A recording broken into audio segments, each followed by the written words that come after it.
Assalamualaikum warahmatullahi wabarakatuh. Perkenalkan, nama saya Evi Rahmadani dari kelas 04 SMJP 10 dengan nomor induk mahasiswa 2010 1050 1515. Jadi, video ini dimaksudkan untuk tugas ujian akhir semester mata kuliah Manajemen Keuangan yang diberikan oleh dosen Manajemen Keuangan Bapak Iman Lubis. Di sini saya akan menjelaskan tentang perhitungan pada 4 soal dalam modul manajemen keuangan yang sudah saya kerjakan. Adapun soal yang saya kerjakan yaitu soal pada pertemuan 10, pertemuan 12, pertemuan 15, dan pertemuan 16. Untuk yang pertama yang akan saya bahas yaitu soal pertemuan 10 dengan materi tentang risiko investasi. Proyek investasi R dan T, masing-masing proyek memiliki umur ekonomis 2 tahun. Dana yang dibutuhkan untuk proyek investasi tersebut sama besarnya, masing-masing sebesar Rp20.000. Return yang diharapkan dari masing-masing proyek senilai 25%. Distribusi probabilitas dan aliran kas kedua proyek investasi selama umur ekonomisnya sebagai berikut.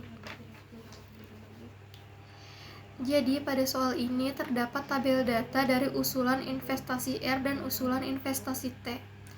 Untuk tahun pertama dan tahun kedua, aliran kas dan juga probabilitas. Yang pertama, saya akan melakukan perhitungan resiko aliran kas. Besarnya aliran kas dapat diinput dengan menggunakan standar penyimpangan. Menghitung risiko penyimpangan atau deviasi menggunakan rumus expect value sama dengan aliran kas pada tiap kemungkinan yang terjadi dikalikan dengan probabilitas. Untuk tahun ke-1 pada proyek R, expect value R-nya didapatkan hasil Rp15.250. Hasil tersebut adalah total keseluruhan dari perhitungan untuk proyek R. Lalu untuk proyek T pada tahun ke-1 dapatkan hasil expect value proyek T sebesar Rp12.600. Lalu menghitung penyimpangan atau deviasi standar aliran kas. Untuk menghitung penyimpangan menggunakan rumus penyimpangan sama dengan VI dikurang EF tutup kurung pangkat 2 dikali PI, di mana penyimpangan sama dengan besarnya penyimpangan tiap-tiap aliran kas yang terjadi yang dihitung diselisih antara nilai-nilai kas yang terjadi dengan nilai aliran kas yang diharapkan dikali probabilitas. Hasil dari deviasi standar aliran kas tahun ke-1 untuk proyek R sebesar Rp1.006,23. Jika dibulatkan hasilnya menjadi Rp1.006. Untuk deviasi standar aliran kas proyek T didapatkan hasil penyimpangan sama dengan Rp830,66. Jika dibulatkan menjadi Rp831. Setelah dilakukan perhitungan dengan standar penyimpangan, ternyata penyimpangan proyek R sebesar Rp1.006 dan penyimpangan proyek T sebesar Rp831. Ini berarti penyimpangan proyek R lebih besar dibanding proyek T. Selanjutnya menghitung resiko penyimpangan atau deviasi pada tahun kedua. Untuk proyek R, perhitungannya expect value yang didapatkan sebesar Rp16.425. Dan untuk proyek T, expect value T-nya sama dengan Rp17.775.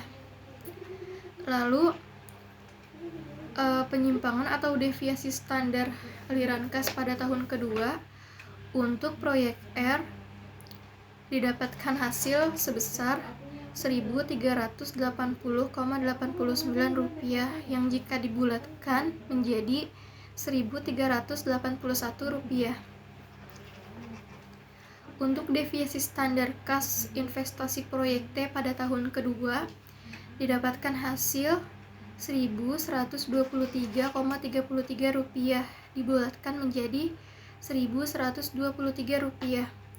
Setelah dilakukan perhitungan dengan standar penyimpangan, ternyata penyimpangan proyek R sebesar Rp1.381 dan penyimpangan proyek T sebesar Rp1.123. Ini berarti pada tahun kedua penyimpangan proyek R lebih besar dibandingkan proyek T. Lalu lanjut ke soal kedua pada pertemuan 12 tentang keputusan investasi. Dengan soal PT Cemerlang, sebuah perusahaan yang bergerak di bidang industri pakan ternak, sedang merencanakan produksi dengan investasi pada mesin seharga Rp750 juta dengan nilai resido sebesar Rp100 juta. Dari dana tersebut sebesar Rp50 juta merupakan modal kerja dan sisanya modal tetap dengan umur ekonomis 6 tahun. Keuntungan yang dipersyaratkan 18%. Proyeksi penjualan selama 5 tahun adalah pada tahun pertama penjualan sebesar Rp445 juta. Pada tahun kedua penjualan sebesar Rp450 juta. Lalu pada tahun ketiga penjualan sebesar Rp375 juta. Pada tahun keempat penjualan sebesar Rp435 juta. Pada tahun kelima penjualan sebesar Rp440 juta dan pada tahun keenam penjualan sebesar Rp425 juta. Biaya-biaya yang harus dikeluarkan perusahaan adalah yang pertama, biaya variabel sebesar 40% dari penjualan. Lalu biaya tetap selain penyusutan sebesar Rp35 juta. Lalu biaya penyusutan sesuai dengan umur ekonomis mesin. Dan pajak yang ditanggung sekitar 40%. Berdasarkan data tersebut, saudara diminta untuk menghitung A. Proyeksi laba atau rugi selama periode proyek, lalu Accounting Rate of Return atau ARR, lalu Payback Period, yang keempat metode Profitability Index atau PI, yang kelima NPV, dan yang keenam IRR dengan keuntungan yang dipersyaratkan sebesar 30%.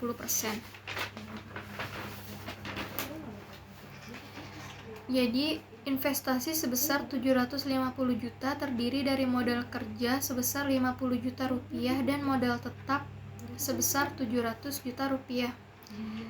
Untuk penyusutan sebesar Rp100 juta didapat dari modal tetap sebesar Rp700 juta dikurang dengan nilai resido sebesar Rp100 juta dibagi umur ekonomisnya yaitu 6 tahun sama dengan Rp100 juta.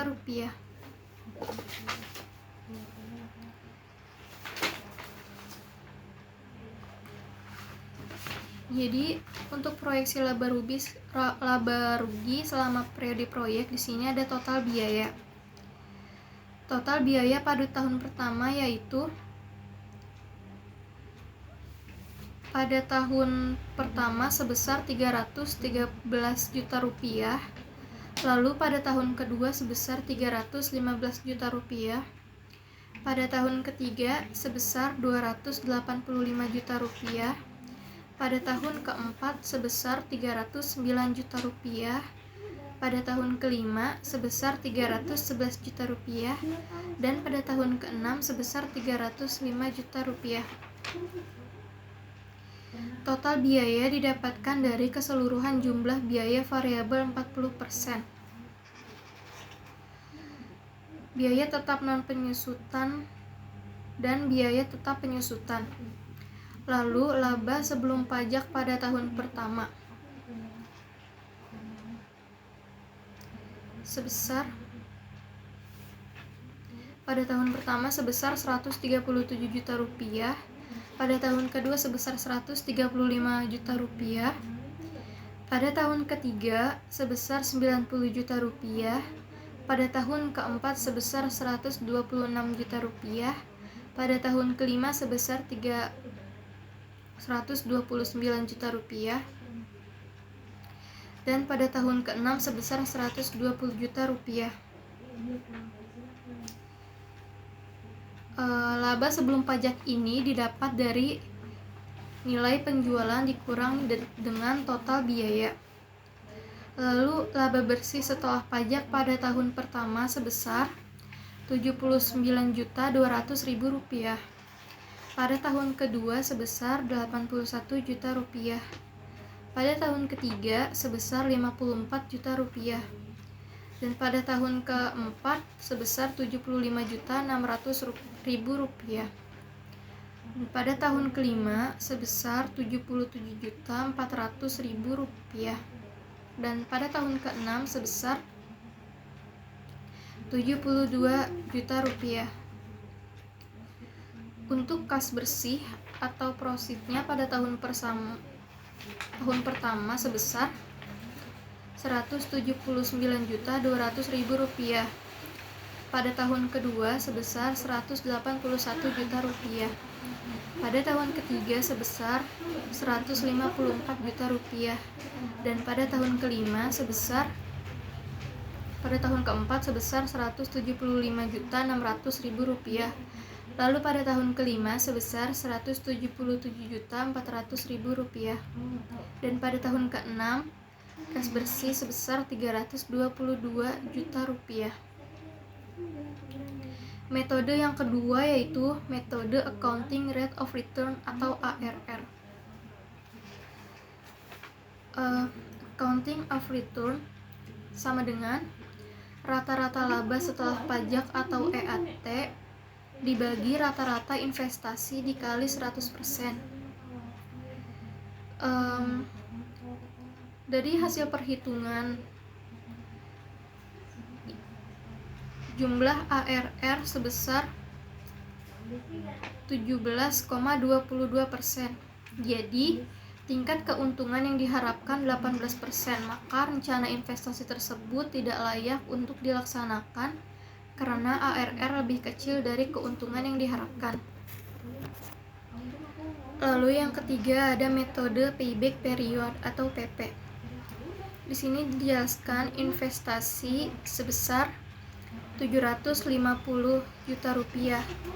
Lalu kas bersih tahun pertama sebesar Rp570.800.000. Lalu kas bersih pada tahun kedua sebesar Rp389.800.000. Kas bersih pada tahun ketiga sebesar Rp235.800.000. Dan kas bersih pada tahun keempat sebesar Rp60.200.000. Untuk tahun kelima sama dengan jumlah kas bersih pada tahun keempat dibagi jumlah kas bersih pada tahun kelima dikali 12 bulan, lalu didapatkan hasil 4,07%. Untuk metode payback period, proyek layak dilaksanakan karena pengembalian tidak sampai 6 tahun. Lalu yang keempat ada metode net present value. Pertama yang dicari adalah pada metode net present value dalam tabel terdapat tahun, kas bersih, DR atau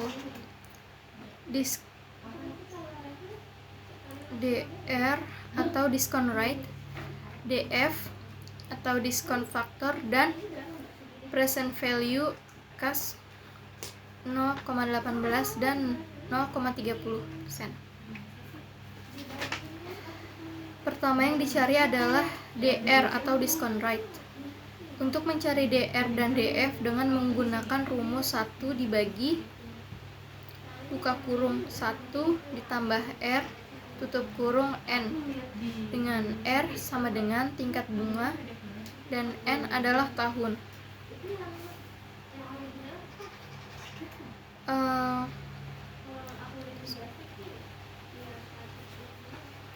NPV yang dihasilkan sebesar minus 87.220.200 rupiah.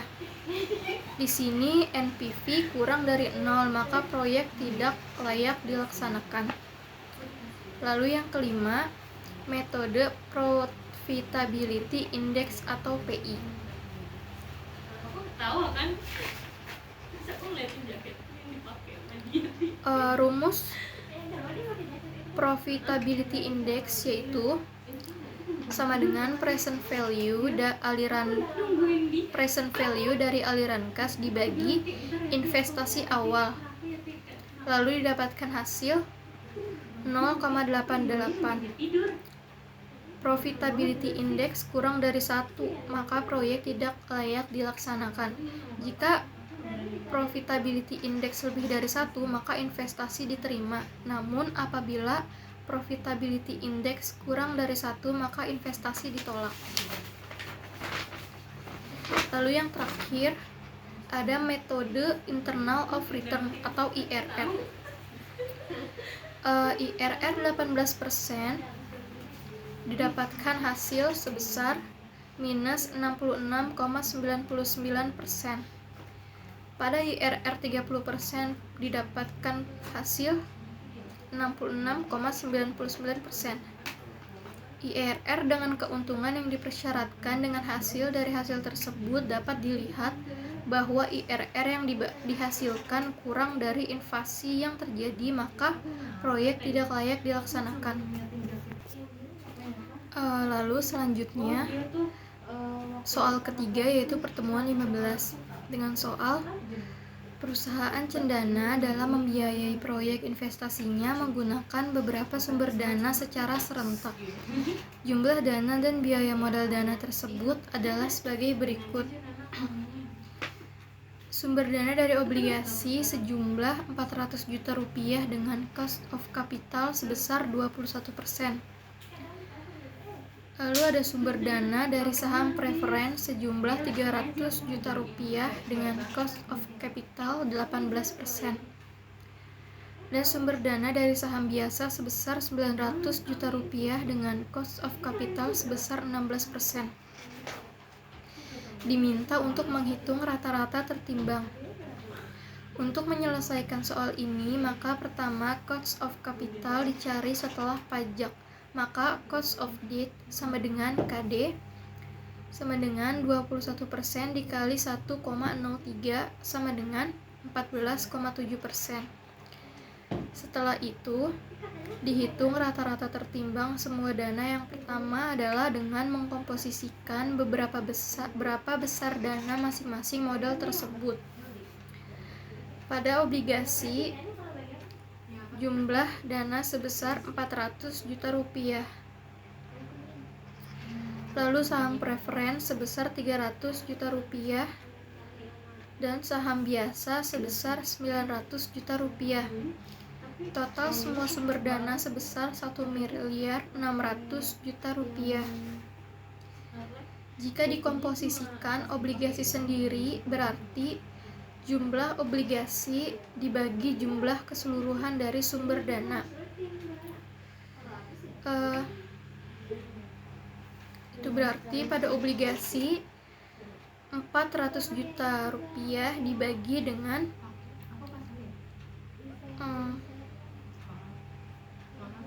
1.600.000.000 rupiah. Hasilnya 25%.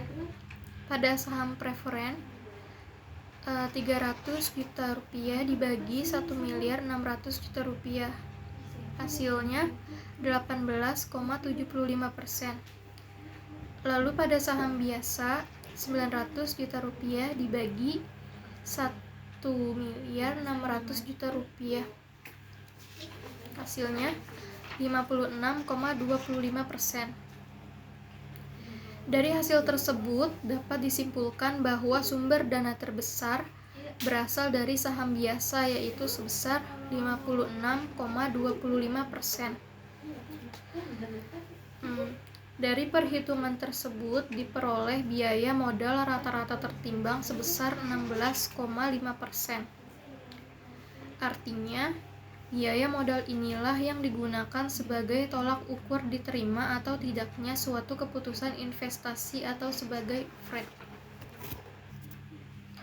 Lalu untuk soal yang terakhir, PT Sanjaya dalam memenuhi sumber dana investasinya yang menghabiskan dana sebesar 800 juta rupiah dari beberapa sumber. Jumlah masing-masing sumber pendanaan dan karakteristiknya yaitu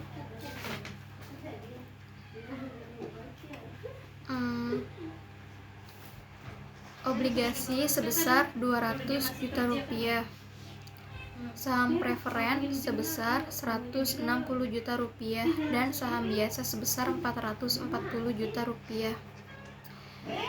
Diminta untuk menghitung biaya modal individual dan menghitung biaya modal rata-rata tertimbang. Pada dasarnya, biaya penggunaan hutang jangka panjang yang biasanya berasal dari obligasi dapat dihitung dengan cara metode singkat dan metode present value. Di sini saya akan mengerjakan dengan cara metode singkat. Perhitungan biaya hutang obligasi yang ditandai dengan simbol KD ini yaitu dengan rumus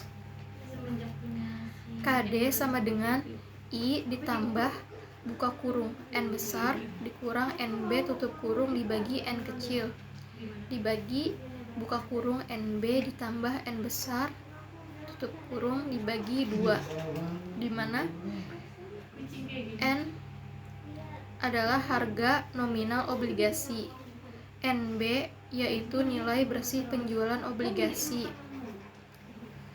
N adalah umur obligasi, I bunga hutang jangka panjang atau obligasi dalam 1 tahun, sedangkan KD itu sendiri yaitu biaya modal hutang obligasi.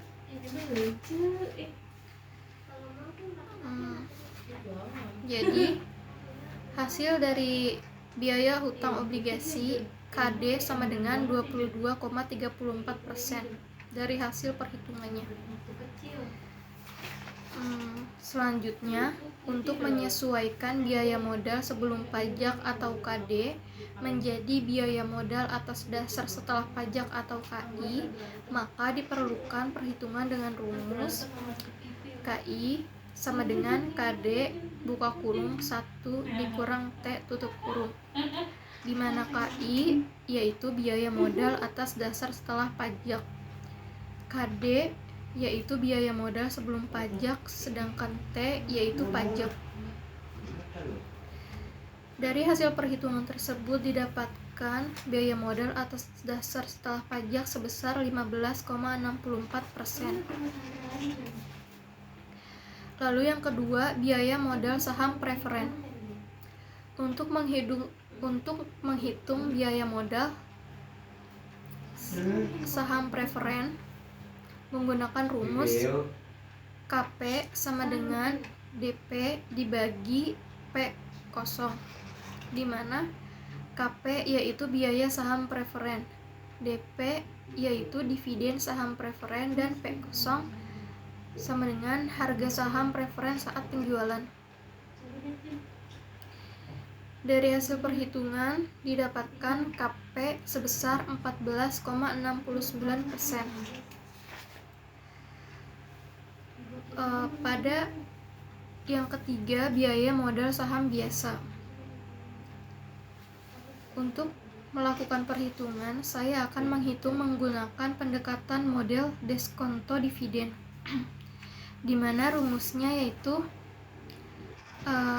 KE sama dengan buka kurung DI dibagi P0 tutup kurung ditambah G, di mana KE yaitu biaya modal saham biasa, DI yaitu dividen, P0 yaitu harga penjualan saham saat ini, dan G yaitu pertumbuhan. Didapat dari hasil perhitungan tersebut, hasil dari KE sebesar 17,89%.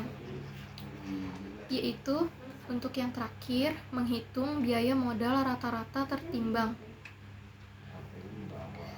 Untuk menghitung biaya rata-rata tertimbang, yang pertama mengkomposisikan berapa besar dari masing-masing modal tersebut. Pada obligasi, jumlah dana sebesar 200 juta rupiah. Pada saham preferen, jumlah dana sebesar 160 juta rupiah. Pada saham biasa, jumlah dana sebesar 440 juta rupiah. Jumlah dari 3 sumber dana di atas sebesar 800 juta rupiah. Jika dikomposisikan obligasi sendiri, berarti jumlah obligasi dibagi dengan jumlah keseluruhan dari sumber dana, yaitu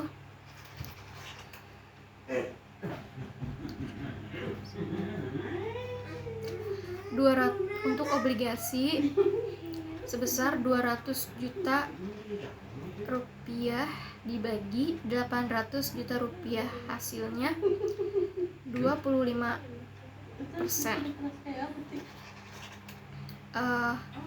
Untuk saham preferen sebesar 160 juta rupiah dibagi 800 juta rupiah, hasilnya 20%.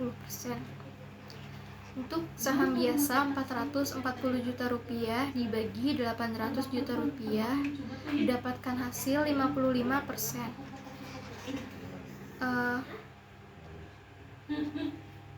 Dapat disimpulkan bahwa modal PT Sanjaya yang terbesar berasal dari saham biasa sebesar 55%.